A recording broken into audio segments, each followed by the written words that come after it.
Halo geng Pub, selamat datang di Pub Putih Abu Festival. Jadi dulu kita mulai, kita pub dulu yuk. 1, 2, 3, Pub. Lagi 1, 2, 3. Oke, perkenalkan saya host dari Putih Abu Podcast, saya Digus. Dan di sebelah saya co-host, saya Putih Abu Festival, saya Samuel. Hari ini kita kedatangan dua tamu yang spesial. Hai. Pak Guru dan Reuni datang nih. Mungkin bisa dikenalkan Pak Guru.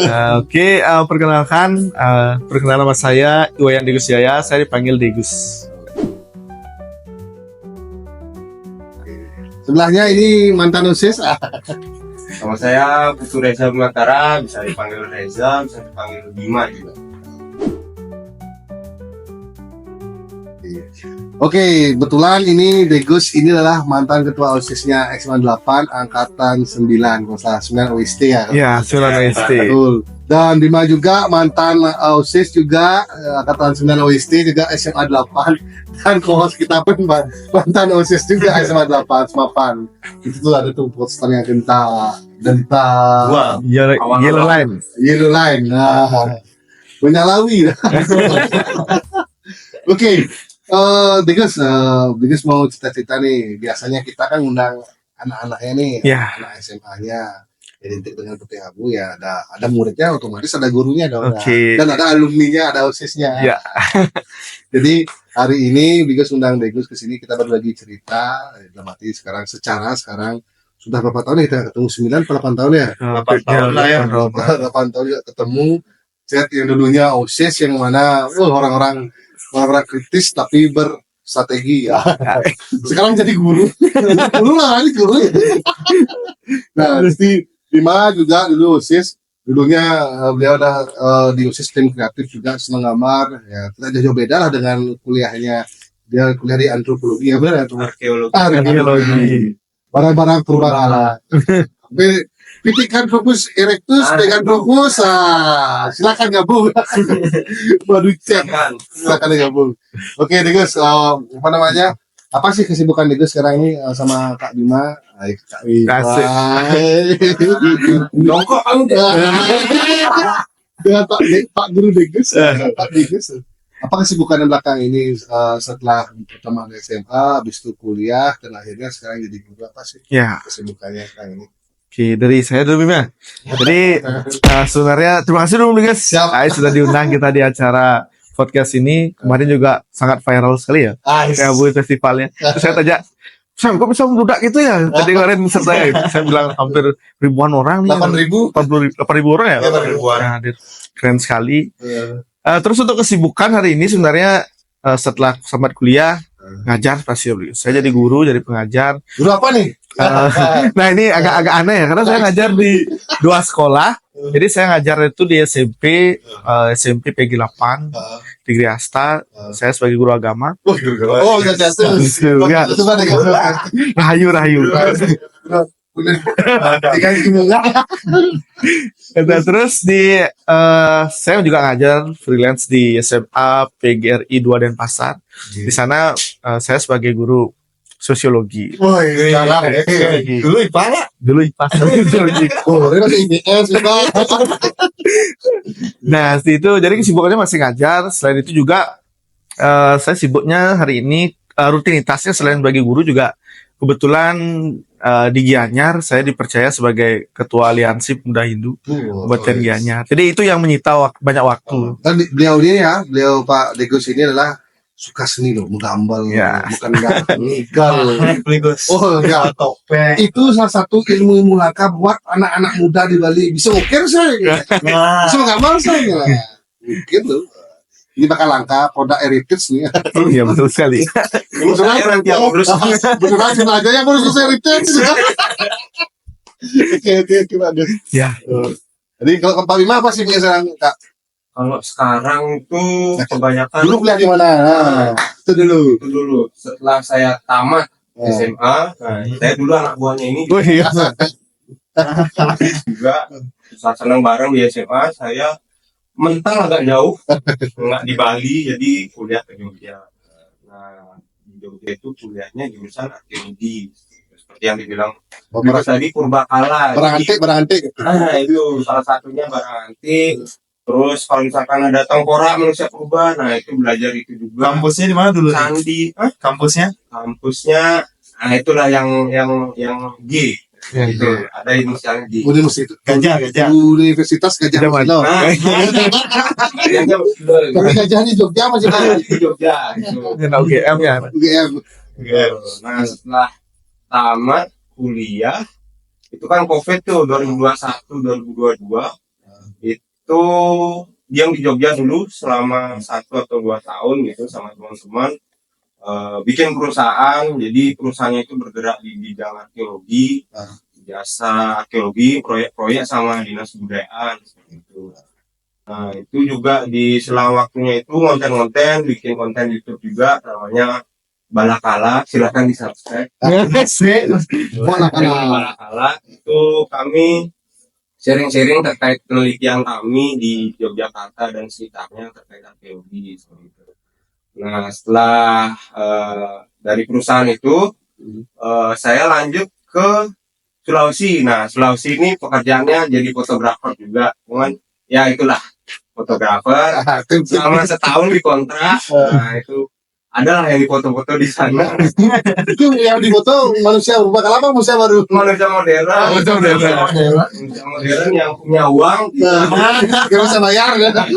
yang bisa bayar. Nah, setelah itu setahun di sana kontrak habis, balik ke Bali, foto-foto di Bali, fotografer di Bali. Gitu. Sampai Berarti- sekarang. Oh berarti sekarang udah kesibukannya foto ya? Ya. Jadi bisa diambil kutip dari kuliahnya beliau ini. Emang Purbakala, ada fotonya dikit, tapi ada juga fotonya. Foto dokumentasi tiba-tiba jadi foto profesional sekarang ya. Wah, keren. Soft skill. Nah, teman-teman, Pak, jadi gengs Pak, kebetulan Degus, Bima ini dan Kak Sam ini adalah jauh dulu, lebih dulu kenal sama Degus dari tahun 2013. Ya. Sudah 8 tahun kita berteman. Tuhan dia inilah pengurus OSIS di zaman itu. Nah, di zaman itu tuh OSIS tuh sangat punya power loh. Asik. Sesuai dengan judulnya organisasi intern sekolah. Jadi ide kreatif sama macam. siswa. Ya, organisasi. Siswa. Tuh, Boleh salah. Samaan. Maaf, kamu. Lu bisa 10 kali. Kalau salah Sekarang nggak berani. Kalau ini dia, kalau udah nggak boleh. organisasi Siswa siswa intern sekolah. Jadi kreativitas tanpa batas, tidak ada batasan, tidak ada yang mengkotak-ngotakkan. Nggak tahu sekarang ya. Sekolah sekarang. Mereka itu salah satu ya organisasi khusus yang mereka tuh berani berargumen, berani melawan, tapi dengan argumen yang benar. Belajarlah dari mereka. Akhirnya makanya di zaman mereka tuh acara-acara gede. Kebetulan di 98 kita sempat kerjasama ya Mas Tigre Ya, juga betul ya. sekali. Mas Tigre di bidang kreatif yaitu kutnya sendiri adalah Genta. Habis itu ada namanya zaman dulu tuh MKB, Malam Kebangkitan Budaya. Cuman sayang sekali sudah tidak ada lagi ya. Ya, betul Nggak sekali. ada lagi. Sudah nggak ada lagi. Ada bagus tuh kan momennya MKB itu kayak PKP-nya anak-anak SMA. SMA, betul sekali. Jadi itu tempat yang menularkan seni, UMKM, presentasi segala macam tuh. Jadi mantap. Cuma plat merah siapa tahu nanti bisa dilanjutkan lagi namanya MKB MKB. itu Malam Kebangkitan Budaya. Kebetulan dia inilah salah satu pakarnya MKB kemarin dan pelaku pelaksana. Tigus ini mau otak kita seni ya gitu. Oke. Jadi kita hari ini temanya reuni. Selain itu THBU Festival buat anak-anak SMA SMK yang masih bersekolah dan baru tamat, akhirnya kita mengusung tema reuni. 8 tahun tidak ketemu, siapa tahu nanti angkatannya Degus mau reuni, ayo ke THBU. Si perlu sibuk kali tongo, si perlu sibuk kali panitia, THBU tiket datang. Reuni. Kebanyakan reuni itu gagal karena hubungan ini susah. Siapa yang jadi panitia macam udah kok THBU itu datang beli tiket ngumpul. Ada tempat spot-spot UMKM, ada juga kita pilih sama-sama beberapa resto, duduk sana ngobrol sambil makan, nikmati konser, kasih anak-anak mudanya pogo, kalian sama wih nak pogo. Menonton keseruan. Oke, lanjut lantur nih. Curhat reuni nih. Oke, Pak Degus, apa sih keseruannya jadi guru? Kok bisa milih jalur guru nih? Dan dulunya ngelawan guru, ngelawan tanda kutip ya maaf ya tanda kutip ngelawan dalam arti dengan cara yang bagus ya argumen ya. Terus sekarang Cara yang sehat bagus ya. Nah, terus sekarang memilih jalur sebagai guru nih, gimana nih? Kalau sebenarnya guru itu menjadi planning yang kesekian gitu. Iya, guru itu jadi planning yang sekian sebenarnya. Karena niatnya saya secara pribadi itu saya tuh ingin menjadi orang sosial yang memang ada di tengah-tengah masyarakat untuk mengabdi. Nah, itu juga alasan kenapa saya sangat menekuni sekali ketika jadi OSIS dulu. Organisasinya. Ya. Berarti maunya jadi caleg. Jangan kayak gitu. Kalau sosial Bahaya deh. Oke. Terus jadi itu berarti itu ya Pak Degus ya yang mendasarkan Pak Degus kenapa ya masih guru itu pilihan terakhir tapi ujung-ujungnya ya pengabdian. Jadi Degus ini benar Astungkara jadi Jero Bendesa. Astungkara Jero Bendesa Tegal Suci. Jero Bendesa termuda. Belum pernah ada yang anak muda di Jero Bendesa kan pasti udah agak berumur biasanya. Kalau DPR kan udah ada yang termuda ya. Oke, terus kalau Kak Bima dulunya di arkeologi, tiba-tiba menjadi fotografer. Nah sekarang fotografer tuh mengisi kekosongan apa emang? Coba dulu deh. itu dia. Itu agak ajaib itu. Jadi dulu itu kuliah arkeologi itu sebenarnya karena suka misteri-misteri dunia. Jadi dulu tuh ada misteri di zaman dahulu tuh ada apa terus belum terungkap. Jadinya pengen kuliah arkeologi. Nah, Jangan ke bawah waktu pas gentan kita cari saya karen, mama kata karen. Iya. Jadi bola naga ya. Jadi malah naga kayak mau cacat silar ya. Oke. Buat nas mapannya ngerti nih, buat nas mapannya ngerti. ITA aja. dia kecintaan sejarah sama budaya gitu. Jadinya arkeologi terus. Nah sebenarnya mulai fotografer itu beriringan. Jadi semasa kuliah itu juga senang-senang motret, senang apa. Jadi kegiatan-kegiatan arkeologi itu nggak lepas dari fotografi juga, di dokumentasi hasil-hasil temuan seperti itu. Nah jadinya keterusan megang kamera, enak juga nih. Enak nih gambarnya enak. Nah nih gambarnya bagus nih, ngedit gimana nih yang bagus gitu. Jadi perlu dipelajari juga skill-skill yang seperti itu karena dibutuhkan sekarang ya, apalagi di era digital ini semuanya serba banyak konten YouTube, banyak foto-foto yang bagus gitu, ada job wedding, job segala macam yang pakai kamera gitu. Jadi perlu ada plan-plan cadangan gitu. Kalau misalkan plan awal tidak berhasil seperti Degus ini, Plan A. juga ada plan B, plan C sampai plan Z. Nah, mungkin kamera itu bukan plan A saya, tapi itu bisa menjadi meneruskan untuk karir selanjutnya gitu. Jadi cukup menjanjikan gitu. Oke, berarti seorang arkeologi yang dulunya memoto purbakala, sekarang memoto manusia modern. Memoto bule-bule pakai bikini. Iya dok, kan arkeologi panjang kan gitu. Lu tahu arkeologi yang tertua, habis itu terseram yang pernah Anda foto, yang Anda pernah temukan apa Bima? Dulu itu ada temuan tengkorak. Jadi itu di Boyolali. Warga-warga tuh nggak ada yang berani nggak ada yang berani nyentuh, nggak ada yang berani mindahin. Terus juga di sekitarnya itu warga-warga ngasih sesaji gitu. Makanya sering ada kecelakaan di mana. Nah akhirnya dinas kebudayaan sama arkeologi gitu kan, itu digali, itu nggak ada apa-apa sih sebenarnya. Itu tengkorak apa itu ternyata? Ternyata itu tengkorak Homo erectus dari pokoknya malah lupa pengabarannya itu, orang-orang dinas kebudayaan yang tahu. Homo erectus, Meganthropus erectus, Homo erectus. Itu jadi di Jawa tuh banyak itu tengkorak gitu awet gitu. Kayak misalkan di Jawa, di Bali juga, di Gilimanuk tuh ada museumnya. Itu di Gilimanuk itu 100 tengkorak manusia purba itu di matanya ditutupi kepingan emas semuanya. Itu dulu itu cukup menggemparkan, tapi sekarang ya itulah Masnya hilang.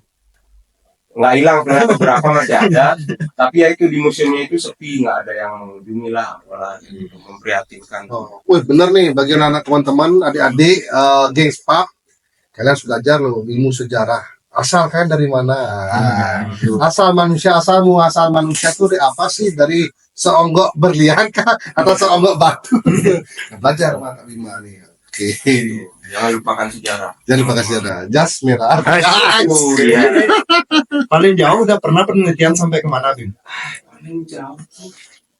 Sebenarnya penelitian di Jawa-Jawa aja, khususnya Universitas Gajah Masilu itu di Jawa sebenarnya. Tapi ya itu ada sering riset-riset dari luar, peneliti dari luar itu sharing-sharing lah itu sama kampus gitu. Jadi ada tahu insight-insight dari luar juga kurang lebih seperti itu. Kalau penelitian di Jawa-Jawa, Ke Papua. Papua tuh beda lagi, itu waktu KKN. Oh, KKN ke Papua. Iya, KKN. Jadi ya itulah masa-masa kuliah itu masa-masa pokoknya sama lah kayak OSIS gitu, gila-gilaan juga. Aku masih muda. Banyak ya cerita yang menceritakan sejarah tuh nggak bakal habis loh. Kita ini udah generasi keberapa di sejarah dahulu, udah berlapis-lapis tuh. Oke, kembali ke Pak Degus nih. Pak Degus, bisa nggak diceritakan susahnya jadi guru di zaman sekarang? Nah, susahnya apa? Mungkin Susahnya. muridnya agak-agak generasi apa sekarang ya kalau boleh tahu? Generasi Z Generasi sekarang. Generasi alpha lah. Ya, peralihan dia. Z ke apa? Zapa. Jadi yang bagus tahu sih generasi dan apa nih ya agak-agak Kembali ya. dia mengawal. Nah, mungkin Pak Degus bisa menceritakan gimana sih caranya mengajar generasi ya, Z dan Alpha.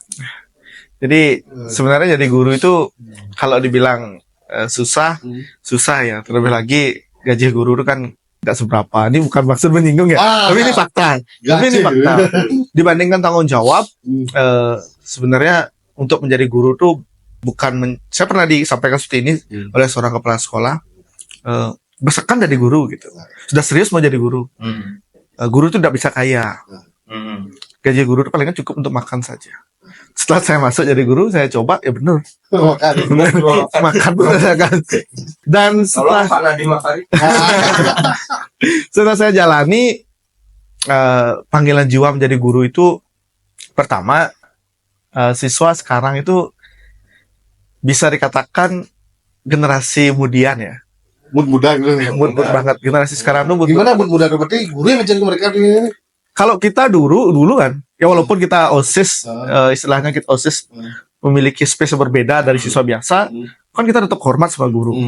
Sekarang itu siswa itu tidak bisa kita bedakan, artinya guru dengan siswa itu tidak bisa beda dia. Kayak teman nomornya. Sekarang kayak teman sekali gitu. Jadi ngobrol seperti ini pun kita harus biasa, harus kita terima kata-kata dia segala macam. Kalau nggak gitu, siswa itu akan minder.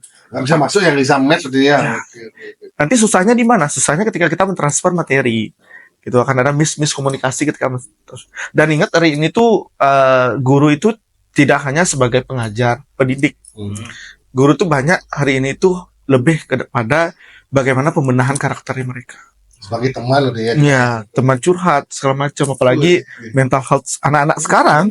Itu sangat Dikit healing ya. Dikit healing. Kalau nggak itu Kita breakdown lah. gitu. tidak bisa terlalu dikerasin mereka. Betul. Beda banget ya.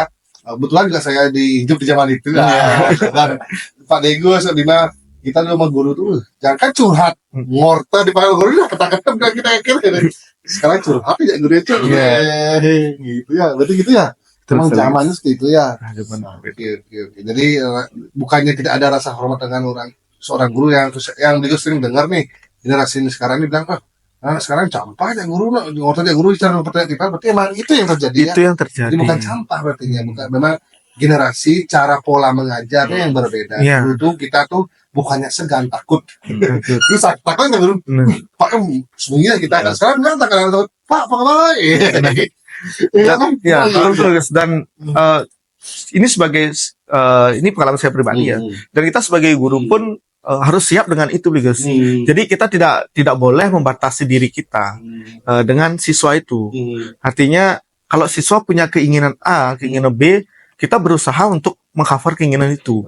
Karena bagaimanapun guru selain sebagai pendidik, pengajar segala macam itu, siswa itu butuh sesuatu hal itu dihargai pemikiran mereka. Nah, karena generasi sekarang tuh generasi validasi loh guys. Ah. Jadi apapun yang kita inginkan harus diakui keinginan mereka tuh, Tervalidasi lah. tervalidasi keinginan Oke, mereka. Itu yang diinginkan mereka hari ini. Oh, gitu. Jadi emang benar-benar emang beda banget. Saya pun ngerasain. Saya juga punya bukan anak ya teman. Teman jadi anak. Agak susah ya. Zaman kita tuh dia ngomongin orang tua kita tuh ya Pak, ya Pak. Sekarang tuh malah mereka tuh kayak Digus bilang, Pak Digus bilang perlu validasi. Kok bisa gitu? Apa sih gini ya? Lebih kritis ya. Ya, betul sekali. Lebih kritis. Cuman ya kembali lagi ya mungkin mentalnya anak-anak sekarang mental terutama ya. Ya. Anak dulu dan bukan sih anak dulu, anak sekarang juga mentalnya generasi per generasi itu pasti akan beda ya. Betul. Sekarang generasi kita tuh nggak ada Google dulu. Ya. Susah, ada cuman nggak susah aksesnya susah. Mencari informasi apa tuh agak susah aksesnya. Anak sekarang tuh cepat tuh dapat akses, kadang juga nggak bagus juga ya.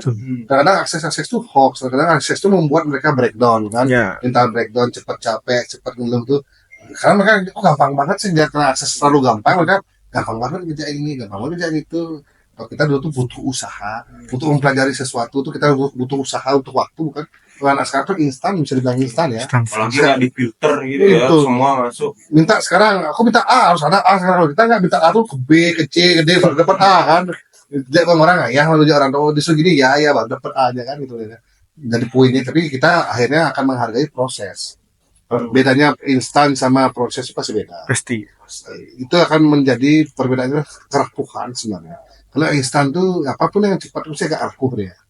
Gampang mental health. Mental hati ya. Kalau orang yang tidak instan tuh pasti agak kuat sangkanya. Rapuh tuh agak susah. Konsisten. Konsistennya. Nah terus gini Gus, apa sih perbedaan guru dulu dengan guru sekarang? Dulu Degus sebagai murid, guru dari mana juga. Dulu jadi OSIS tuh guru. Jadi sekarang beliau jadi guru. Iya, apa bedanya? Kalau menurut saya pribadi juga, sebenarnya saya juga takut berani sudah jadi guru, takut kena malu ya. Karena dulu saya kan kalau dibilang melawan guru tidak sebenarnya. Jadi guru yang dahulu itu yang saya kenal, guru-guru zaman dahulu, beliau tuh konsisten, Bigus. Dalam artian konsisten dengan pekerjaannya. Guru-guru saja. Itu pertama. Terus yang kedua, itu tadi guru dulu tuh dia tuh lebih suka Ditakuti. tegas dalam artian Tegas. saya punya jarak yang berbeda dengan kamu gitu. Kamu siswa, saya guru. Gitu. Ada batasan jarak. Ada batasan jarak. Tembok benteng Cina yang buat Ya, gitu dulu.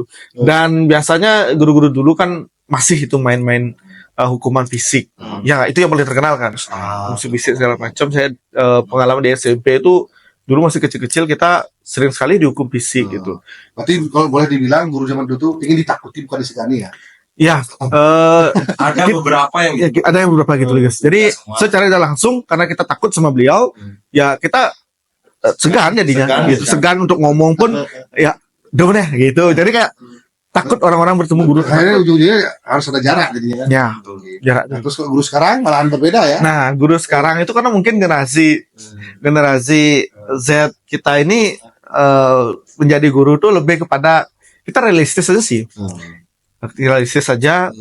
Kalau misalnya kamu menjadi siswa, saya menjadi guru, ini hanya sebatas status kita. Profesi lah. Profesi. Jadi selebihnya kalau memang ada permasalahan gitu, makanya yang lebih intens tuh guru agama, guru BK itu kan yang lebih intens dalam mengatur Kesiswaan lah, siswanya mereka gitu. Jadi lebih dekat lah guru dengan siswa itu. Ya walaupun tetap masih ada jarak, setidaknya siswa sekarang itu menganggap guru itu tidak patut untuk ditakuti lagi.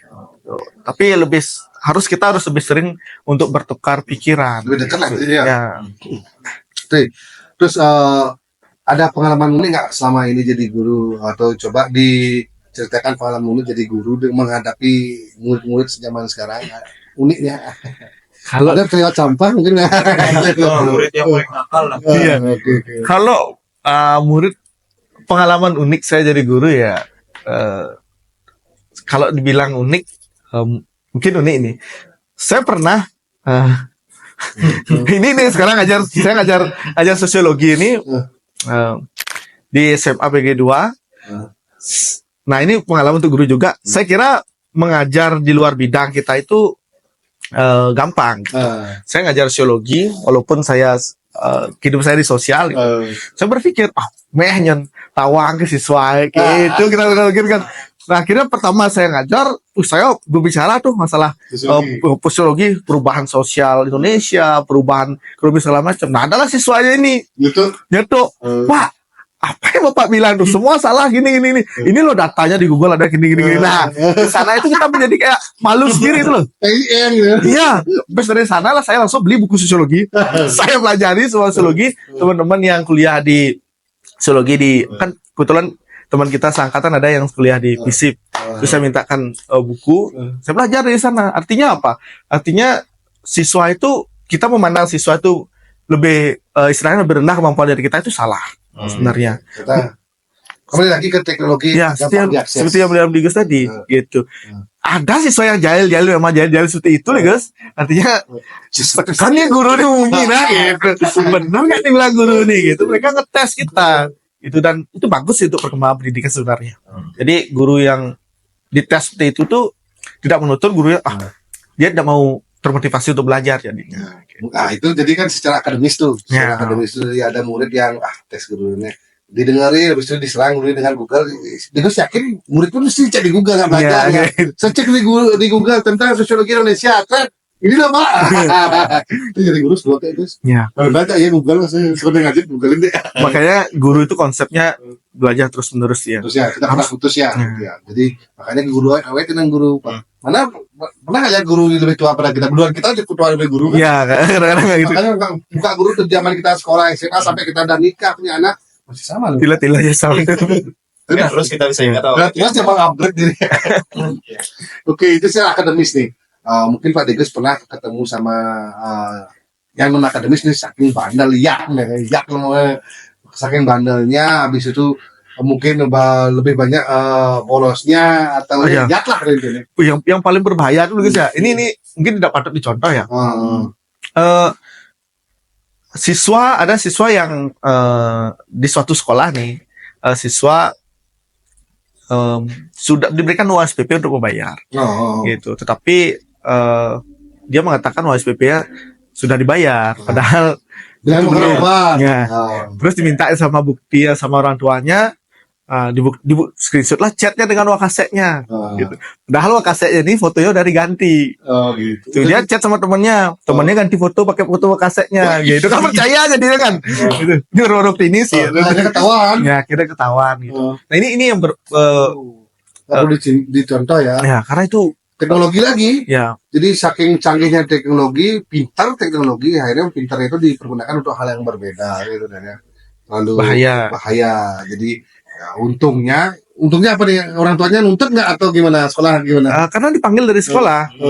Dipanggil dari sekolah. Kok saya lagi dipanggil? Saya udah bayar SPP gitu. Ditunjukkanlah bukti itu, bukti anak segala macam. Divalidasi, ternyata dari Wakaset ini nggak ada. Benar-benar ya.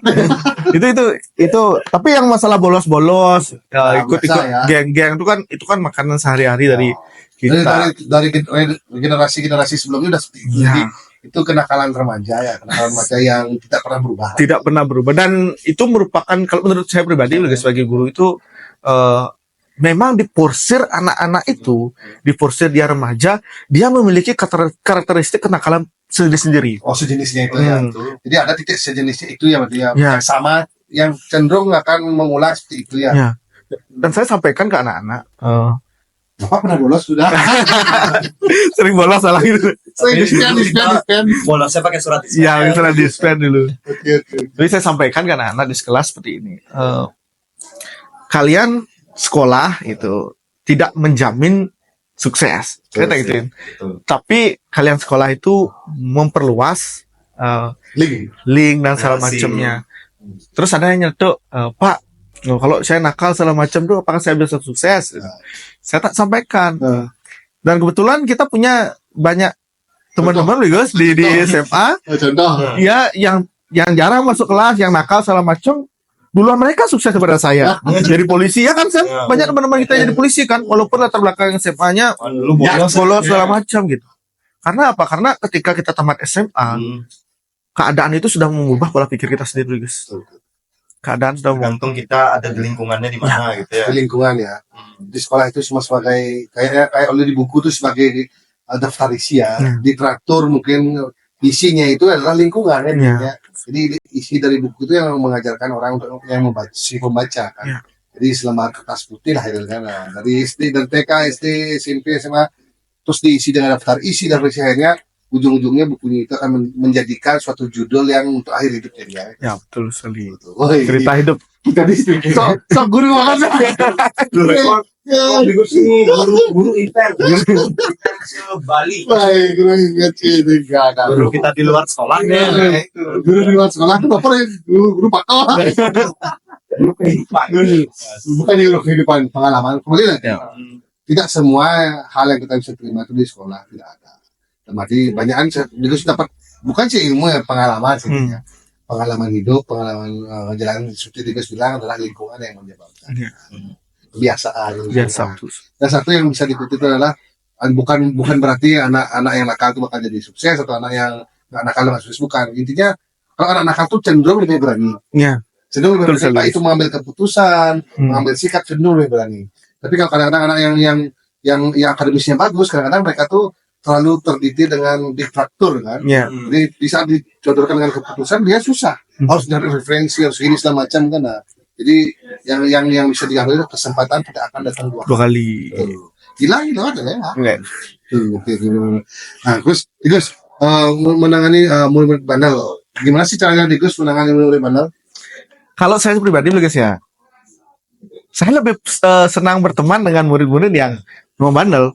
Gitu. Jadi obrolan saya tuh lebih nyambung. Gitu. Walaupun mereka tuh campah ngobrol segala macam, tapi kalau kita paham dengan murid yang bandel, gitu, mereka tuh akan mengikuti apa yang kita katakan. Bisa jadi mereka tuh lebih respect ke kita. Betul sekali. Itu. Makanya zaman sekarang tuh kita tidak bisa 100% formal banget di sekolah itu. Memang benar-benar kita tuh kayak ya ngajak mereka seperti teman kadang-kadang, seperti anak kadang-kadang gitu. Berarti di sekolah itu ada gengnya. Kalau menurut Digus nih sebagai guru nih, kan biasanya kebanyakan anak-anak bandel itu mesti masuk geng. Masuk geng. Nah, kalau menurut Digus nih, mengizinkan nggak geng itu ada di sekolah? Nah, kalau sebenarnya geng berdiri secara legalitas itu kan tidak diizinkan di Ya sekolah. kan karena geng itu dia adalah organisasi non OSIS. Iya, organisasi. Di sekolah sudah ada organisasi OSIS namanya. Ada lagi beberapa OSIS itu pasti arahannya ke pasti berpikir adalah pihak guru, pihak sekolah. Akhirnya mereka yang tidak tertampung inspirasinya, tak tertampung ide segala macam, akhirnya mereka membuat suatu kelompok. Yang mana kelompok itu merasa satu visi satu misi kan, bahwa kita ini adalah orang-orang yang bukan seperti OSIS, bukan yang dipingin oleh si guru, cuma dengan cara yang berbeda. Jadi mungkin jadinya organisasi jadi geng kan, kata kerennya geng ya, geng itu kan. Tapi konotasi geng itu sering kan brutal, negatif kan. Nah, akhirnya diperhalus dengan organisasi non OSIS. Organisasi non OSIS. Digus mengizinkan adanya geng ini. Kalau sebenarnya kita melihat geng itu kan dia masuk ke ranah komunitas, karena komunitas hanya saja yang dikatakan konotasi geng itu sudah kadung buruk di mata masyarakat maupun mata orang-orang kebanyakan. Di sekolah apalagi geng itu. Dan beberapa sekolah memang sepakat untuk melarang itu kan. Tapi kalau menurut saya secara pribadi SMA, kita berbicara SMA, di SMA itu seperti yang beliau sampaikan, siswa itu sudah mulai kritis, dia sudah mulai punya keinginan, dia sudah mulai punya istilahnya inspiratifnya mereka, yang memang harus ditampung dan disalurkan begitu. Dan kalau itu tidak bisa dilakukan di sekolah, mereka akan melakukan di komunitas-komunitasnya, gitu. Contoh, komunitas geng gitu misalnya, sama kok dengan komunitas sepeda yang ada di Bubutan itu misalkan sama saja, gitu. Dan mereka itu berkumpul dengan satu circle yang punya pemikiran yang sama. Kalau beda pasti mereka tidak akan berkumpul, gitu. Cuman mungkin bahasanya geng itu mungkin menurut anak SMA itu keren, gangster. Tapi akhirnya ujung-ujungnya sama komunitas apa bedanya sih? Nah, mungkin kan orang naik sepeda, geng sepeda. Komunitas sepeda. Gitu. Komunitas pelari. Geng pelari lewat. Itu beda bahasa. Beda bahasa ya. Jadi intinya Digus mengizinkan adanya geng. Kalau saya pribadi, kalau saya kalau disuruh mengizinkan atau tidak kan itu ranah pimpinan ya. Kalau dibiarkan saya membina gitu misalnya, membina adanya komunitas siswa yang mengumpulkan dirinya itu, saya siap-siap saja gitu. Karena apapun perkumpulan yang memang niatnya bersumber dari diri sendiri, itu akan menjadi hal yang bagus. Sama halnya kita cerita ini masalah saya pas SMA, genta ini yang kuning itu tidak akan pernah ada jika itu tidak keinginan dari geng-geng yang ada di sekolah kita waktu itu ya. Siswa Solid mereka. Jadi itu salah satu program penunjang sebenarnya. Jadi ada program OSIS yang tidak sesuai dengan program sekolah. Itu contohnya yang mana program OSIS adalah inspirasi anak muda banget nih, contoh bilang aja lah konser gitu.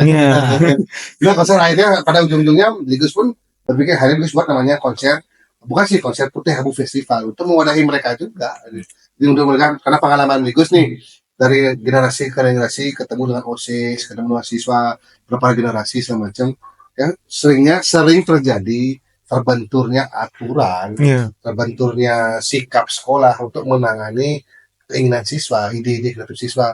Pak, saya pengen buat konser. Pak, boleh, nggak mau konser.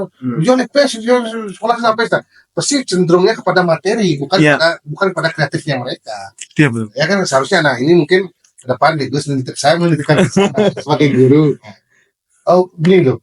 Sekarang ini banyak banget dalam artian media sosial, banyak dalam artian keinginan murid itu terbendung semacam. Kalau emang mau merangkul geng sekolah atau organisasi non OSIS ini ya kembali lagi, ayo kita open minded sekolah maupun siswa, izinkan mereka berargumentasi apa keinginan mereka. Tapi yang kembali seperti zamannya Gus dulu ke OSIS, keinginannya nggak keinginan geng tidak bisa disalurkan ke sekolah, mentok kan akhirnya organisasi OSIS lah yang sebagai menjembatani kan, jembatani. Jadi OSIS tidak terikat oleh sekolah, tidak dalam artian ditekan oleh sekolah, jadi mereka mendekat ke teman-teman yang masuk geng, kalian ingin apa segala macam, akhirnya berdiskusi, akhirnya dengan pengetahuan mereka di organisasi, akhirnya kalau buat acara kayak gini dana dari sini gimana cara dana, ada pengkajian, ada perhitungannya. Akhirnya Gus sudah hitung sebagai OSIS, teman-teman siap melaksanakan, ini diajukan ke sekolah, akhirnya sekolah menyetujui kan. Itu jadi kan alangkah baiknya, alangkah bijaknya kalau sekolah itu kalau emang mau mendukung ya dukung. Bahasanya jangan lagi dalam arti sekolah tidak mendukung.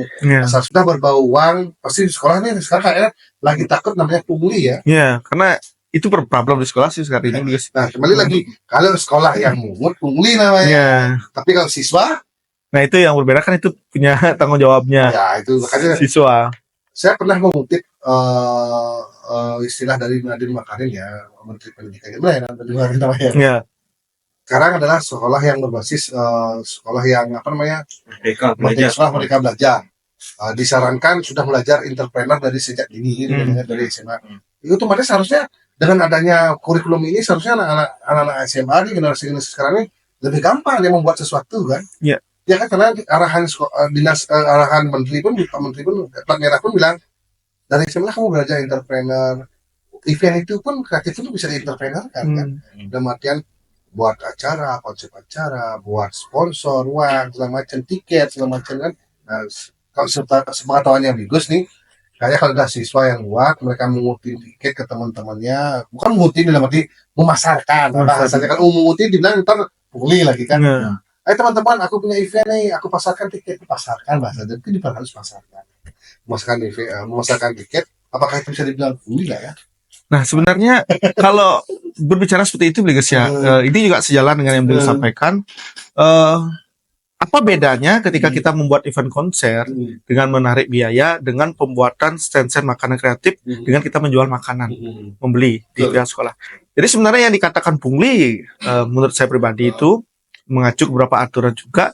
Pungli itu adalah pendanaan yang bersumber dari iuran yang dibayarkan oleh siswa tanpa ada timbal balik pertama. Kedua juga tanpa istilahnya tanpa ada keluasan, dalam artian wajib nih, wajib harus memenuhi. Nah itu yang disebut dengan pungutan liar, gitu. Nah kalau merujuk kepada sekolah-sekolah yang kreatif, membuat stand misalnya Misalnya stand makanan A, gitu dia menjual harga nasi goreng yang seharusnya harganya 10.000 menjadi 20.000. Sah nggak? Sah. Kenapa? Dia sistem jualan gitu. Apakah konsen dan segala macam itu bisa dilaksanakan di sekolah? Harusnya bisa. Tetapi dalam tanda kutip jangan sampai ada paksaan. Dan kalau berkaca dengan apa yang kita lakukan beberapa tahun lalu ya, waktu itu kan sedang senternya Pungli nggak Sam ya? Sedang senternya Pungli waktu itu. Ya baru-baru ya Ombudsman dulu, ngetren-ngetrennya Ombudsman dulu. Ya kenapa sekolah tidak memberikan izin? Bukan tidak memberikan izin waktu itu, tapi izin tetap jalan, hanya saja sekolah laksanakan. Ya ini kembali lagi seperti dengan zaman hari ini demokrasi. Kita membuat petisi waktu itu, petisi pemungutan aspirasi bahwa mereka harus mengisi petisi itu apa yang diinginkan. Setuju, kalau tidak setuju ya kita berapa persen tidak setuju, berapa persen setuju. Setelah itu dan isi dengan tanda tangan orang tuanya gitu. Artinya itu memang pure keinginan dari siswa. Kita di OSIS ya memang ada program kerja seperti itu, tapi kita mau berbuat apa? Karena semuanya bersumber dari siswa. Dari siswa untuk siswa ya. Zaman demokrasi kan, Iya. dari siswa, oleh siswa dan rakyat untuk rakyat, dari siswa kalau di sekolah dari siswa untuk siswa. Semuanya dari siswa. Iya benar-benar. Nah, yang Bigus sering temukan sampai sekarang pun Bigus masih menangani lamati event-event SMA. Lamati maaf dulu nih banyak sekolah yang ketakutan. Di saat anak-anaknya ingin berkreativitas, ingin berinspirasinya, mereka ingin buat konser dan macam pasti dibenturi oleh tembok namanya pungli. Mau jangan, kamu jual tiket pungli lah. Mungkin di sini harus bisa diluruskan biar seiring dengan metodenya si Nadine Makarim kan, Merdeka Belajar dan entrepreneur sejak muda kan. Nah, kalau mereka mau buat sesuatu jadi bilang pungli, gimana mereka mau berkarya kan? Susah jadinya. Nanti karena kita khususnya di Bali nih ya, khusus di Bali ini adalah tempat hiburan sangat aman di Bali. Kenapa saya bilang aman? Di luar Bali belum tentu bikin konsep sih ada aja yang mencegah. Kalau di Bali itu kita ini aman, tempat banyak, cuman kadang-kadang kita kena kutip ya diperkosa. Diperkosa kemarin apa? Kita punya tempat, tapi kita cuma nonton. Sedangkan yang buat eventnya orang luar. Iya, sering. Kenapa? Karena mereka di sana bebas, buat event apa aja bebas. Akhirnya mereka buat di Bali. Sedangkan kita punya tempat, tapi saatnya masa mereka SMA bikin event, di stop, ada bla bla bla, akhirnya mereka nggak berkarya. Kan? Padahal benar pariwisata di Bali kan tidak lepas dari event. Kan? Event apa yang pernah di Bali? Sampai event kecil internasional di Bali kan? Semuanya. Nah itu, jadi mungkin next ke depan mungkin dengan guru-guru muda ini bisa memberikan pengertian. Guru-guru muda memberikan pengertian, baik itu penyambung dari kelas sekolah itu sih betul. Kebanyakan, ini nama guru mudanya kan jadi kepala sekolah akhirnya berubah. Ya, tapi itu memang betul guys. Jadi guru muda itu akan lebih kreatif ya. Betul. Ini saya membuktikan sekali. Membuktikan sekali pimpinan yang muda dengan pimpinan yang berusia itu dia memiliki pola pikir yang berbeda. Dan pimpinan yang muda ini benar-benar banget cenderung kreatifnya tinggi banget. Dan lebih banyak mengizinkan ya. Kalau pemimpin yang berumur itu ketakutan lebih dahulu. Takut gini, takut gitu, takut juga, takut viral. Bagi teman-teman anggota yang plat merah yang mau sering memviralkan SMA, tolong lihat dulu baru viralkan. Kasihan guru-gurunya loh. Ya, begaji gede. Viralin baik. Nah itu oke. Nah jadi ngomong-ngomong nih, Pak Degus nih, betulan Degus juga buat namanya di podcast Putih Abu Festival ini. Degus pun buat sebelum itu buat namanya Putih Abu Festival. Jadi tujuannya emang sama. Ini membuat wadah kreativitas anak SMA. Jadi mereka bebas berekspresi. Jadi di Putih Abu Festival ini, nah Pak Degus tuh Kak Bima nih pernah dengar nggak Putih Abu Festival? Pernah. Baru ini kan. Nggak keluar artisnya nggak main-main. Jangan lihat artis ini lah. Kalau dia artisnya nggak main-main, tapi tahu nggak isinya? Isinya di Putih Abu Festival. Nggak tahu. Ya, isi-isinya lebih jelasnya nggak lagi. Jadi gini. Putih Abu Festival ini tercantum dari dalam idenya Bigus dan saya biasanya seringnya menangani anak SMA dan pernah menjadi lakon anak SMA. Berarti anak SMA ini kadang kekurangan tempat atau wadah untuk inspirasi mereka membuat suatu event segala macam. Tapi cenderung dikonotasikan event itu hura-hura. Hura-hura tidak ada manfaat, gitu, buang-buang. Tapi akhirnya di Putih Abu ini Bigus buat. Jadi di Putih Abu ini one stop solution. Jadi semua ada di sana. Nah itu bukan kita bilang hura-huranya ya festival musik itu lah hiburannya, edukasinya ada juga. Edukasi kita ngundang beberapa kampus nih, beberapa kampus yang mana ini pun Digus buat idenya karena menampung inspirasi dari kampus-kampus nih. Hmm. Sekarang kalau kita ke sekolah itu presentasi kampus tuh satu memakan waktu. Belum lagi sekolah A, sekolah B, sekolah C jauh-jauh nih kan. Jadi, itu bukan waktu, makan tenaga, makan biaya katanya juga karena mereka sekolah terus bayar juga katanya untuk mempresentasikan kampusnya mereka. Dan itu pun kadang-kadang presentasi satu kelas tuh nggak cukup 1 hari loh. Dari satu angkatan kelas A, kelas B, kelas C lama kan. Akhirnya dari situ saya ide saya, kenapa nggak di Putih Abu Festival ini kalian buka booth promosi, kita yang undang anak SMA SMK sebali datang ke sini. Selain kita harus tarik dong, kita harus tarik niat mereka dulu. Niatnya nonton konser, tapi ternyata melihat brosur kampus, pilihan kampus segala macamnya lah. Jadi itulah inspirasi Digus ingin buat Putih Abu Festival ini sebagai wadah, baik itu hiburan, inspirasi anak-anak, pendidikan juga ada di sana. Dan kita juga mengundang UMKM juga. UMKM itu jadi selain mereka nonton konser, hiburan, edukasi lapar. Maka kita juga gait anak-anak UMKM juga kan. Dan di situ kita juga undang komunitas. Jadi komunitas kreatif contoh nih yang suka anak muda ya, bukan komunitas yang nggak disukai anak muda, contohnya custom motor. Custom motor itu yang mitik-mitik karena anak muda kan sering tuh modifikasi motor segala macam, mahal-mahal loh tuh modifikasinya. Tapi mereka kadang-kadang kekurangan wadah untuk inspirasi mereka kan. Hari kita buatkan kontes modifikasi motor Putih Abu Festival. Ada cosplay juga. Sekarang kan zaman-zaman di Jepang kan. Sekarang kan zaman-zaman Korea, zaman-zaman Jepang gitu kan. Tulisannya kita buatkan, kita kondisikan di sana. Jadi dan akhirnya dari Putih Abu Festival itu berkembang. Digus ingin buat komunitas dan wadah ini dari Putih Abu ini. Jadi kita akan, dan hari ini kita ada podcast.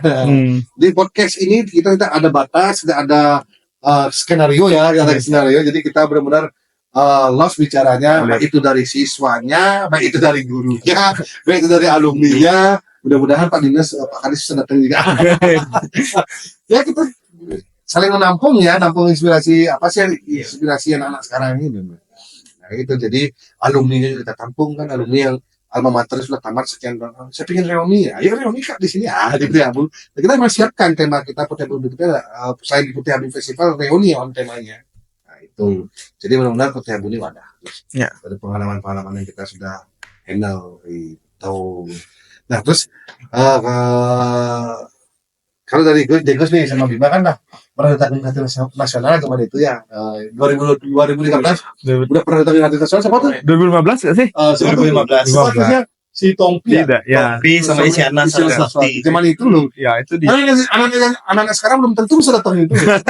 Oh Iya betul sekali. iya semalam mana pernah datang ya terapi juga ya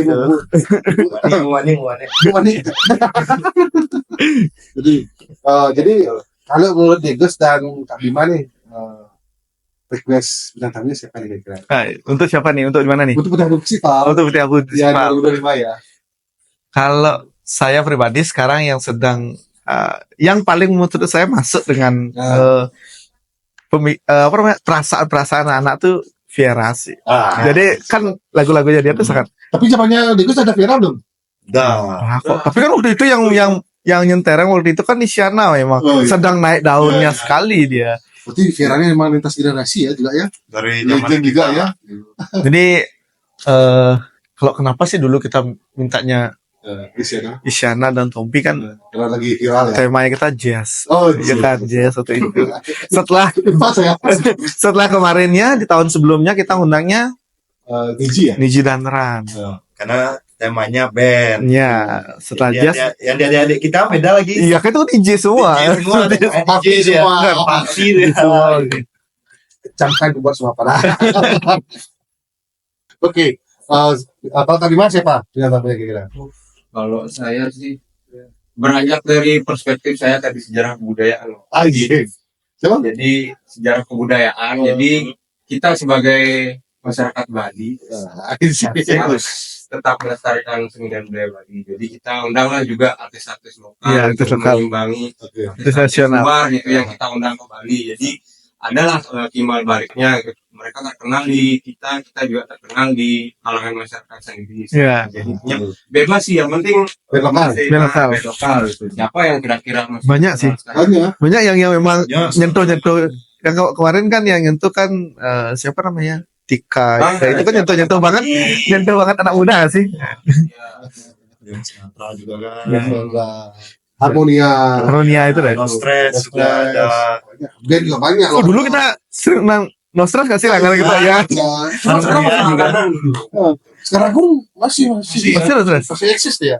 Dan saya pun tahun ini kita kan udah undang Dua dua kali ya. 2 kali. Makanya undang. Kita dulu Nostras di pelepasan tuh pasti Nostras dulu Iya. karena Iya. nuansa lagunya tuh emang Iya. bagus banget ya. Iya, Oke, tadi di ngobrol aja nih. Tadi minum dulu Kak. Apa? Betulan kita hari ini podcast kita Iya. disponsor oleh Pocari Sweat. Sweat apa sweat? Sweet. Sweat. Sweat. Untuk menambah ion tubuh dan tadi gacor terus. Ini sponsor kita di podcast tuh guys ya. Sudah di podcast nih. Pocari Sweat. Oke, saran artis sudah. Sekarang tinggal saran tempat nih. Kalau dulu kita kan zaman Indekes di Gong Perdamaian ya. Ya. Ini Gong Perdamaian udah nggak ada. Masih Sekarang golok, udah jadi jadi tempat golok sekarang. kita tak bilangnya di Denpasar kekurangan tempat yang komersil tak bilangnya Denpasar ya. Ya. Renon udah nggak boleh nih. Renon karena lagi ada renovasi katanya kan. Revitalisasi sekarang Nah, menurut Tikus dan Kak Bima nih ada saran tempat Kak di mana? untuk area Denpasar. Rian Pasar ya. Kemarin tuh kita di TGD.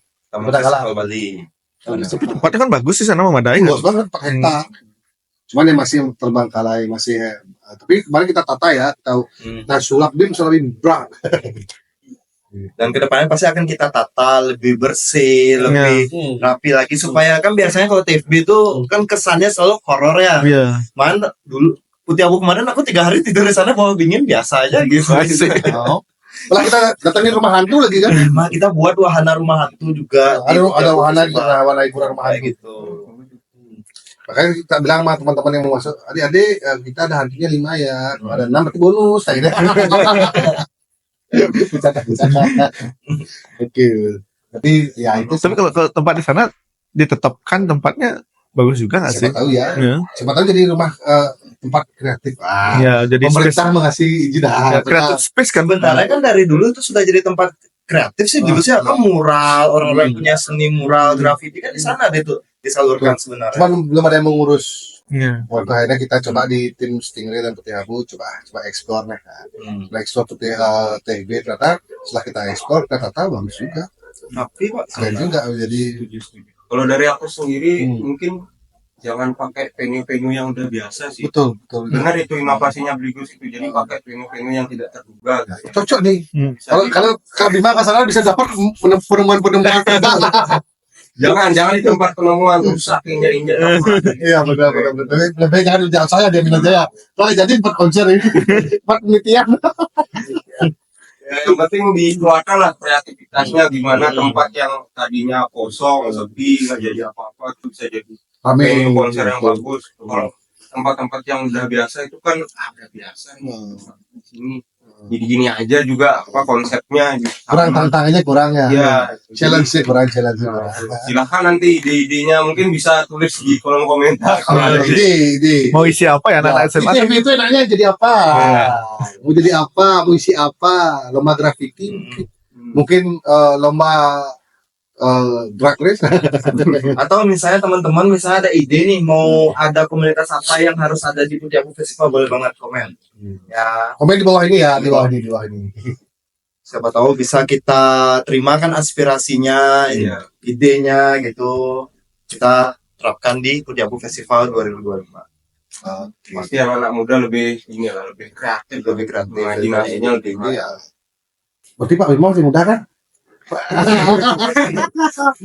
muda, semangat muda. Pak Degas masih muda ya? Ya, setengah hari. Tapi dipanggil Pak ini biasanya. Berarti Pak Degus kalau sekarang di Putih Abu saya nggak manggil Pak Degus. Bisa kerja di sekarang Pak Degus. Berarti Pak Ben kan? Berarti Degus ini setuju ya dengan Putih Abu nggak? Pasti setuju guys. Karena seperti yang sampaikan tadi, biasanya Putih Abu Festival ini momentumnya kan setelah lulusan. Karena sepengalaman saya jadi siswa itu tidak ada masa yang bisa tergantikan dari masa SMA. Serius. kapan lagi SMA? Ya, Stek, kapan lagi nah. Kan, Bisa tergantung. Stek, kapan lagi SMA? Bener, kapan lagi SMA? Kalau kuliah bisa kapan-kapan aja. Iya, Sampai tua kuliah kan bisa berapa kali kita kuliah gitu. Kalau SMA itu, kalau SMP itu kita masih istilahnya masih Bocil lah, bocil lah. gitu. Belum Kalau bisa ngapain. SMA itu kita benar-benar dihadapkan dengan bagaimana pola pikir kita bisa tersalurkan, terus bagaimana kreasi kita mulai menemukan, kayak aku, Masa ya, transisi lah ya. aku cocoknya kayak gini loh, aku sukanya kayak gini. Masa loh. transisi dari anak-anak menuju dewasa tuh SMA. Terus Banyak hal yang bisa dicoba di sana, Ya. baik positif maupun negatif. asalkan lebih banyak positifnya. Dan jangan coba-coba hal negatif. Jangan. Kalau yang garis kertas dari harus negatif, jangan positif, bahaya. Jangan itu. Jangan. Oke, akhirnya Gangspap, akhirnya kita di ujung acara. Terima kasih Kak Degus, Kak Bima sudah datang di Putih Abu Podcast kita. Mudah-mudahan menjadi inspirasi buat guru-guru muda dan buat adik-adik teman-teman SMA SMK sebali.